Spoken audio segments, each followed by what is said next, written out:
அமைச்சர் செந்தில் பாலாஜிக்கு எதிரான வழக்கில் கூடுதல் குற்றப்பத்திரிகைகளை ஒரே வழக்கில் இணைத்து சிறப்பு நீதிமன்றம் பிறப்பித்த உத்தரவுக்கு தடை விதிக்க மறுப்பு தெரிவித்திருக்கிறது சென்னை உயர்நீதிமன்றம்.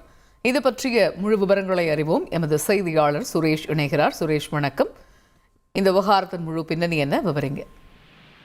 வணக்கம். முந்தைய அதிமுக ஆட்சி காலத்தில் கடந்த 2011 முதல் 15 வரைக்கும் போக்குவரத்துறை அமைச்சராக இருந்த செந்தில் பாலாஜி போக்குவரத்துறையில் பல்வேறு பணி நியமனங்களுக்கு பணம் பெற்று மோசடி செய்ததாக கூறி வழக்கானது பதிவு செய்யப்பட்டிருந்தது.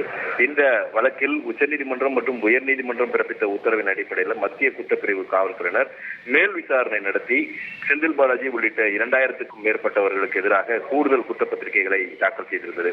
இந்த கூடுதல் குற்றப்பத்திரிகைகள் அனைத்தையும் ஒரே வழக்காக விசாரிக்க சென்னை எம்பி எம்எல்ஏக்களுக்கு எதிரான வழக்குகளை விசாரிக்கக்கூடிய சிறப்பு நீதிமன்றம் உத்தரவு பிறப்பித்திருந்தது.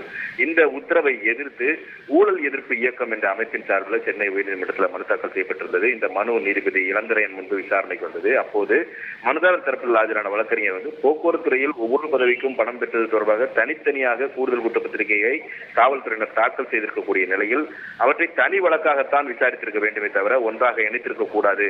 இப்படி எல்லா வழக்குகளையும் குற்றப்பத்திரிகைகளையும் ஒன்றாக இணைத்ததன் மூலமாக இந்த வழக்கு விசாரணைக்கு பல ஆண்டுகள் எடுக்கும் என்பதனால அந்த இணைத்து பிறப்பித்த உத்தரவுக்கு தடை விதிக்க வேண்டும் என்ற ஒரு கோரிக்கை மனுதாரர் தரப்பில் முன்வைக்கப்பட்டது.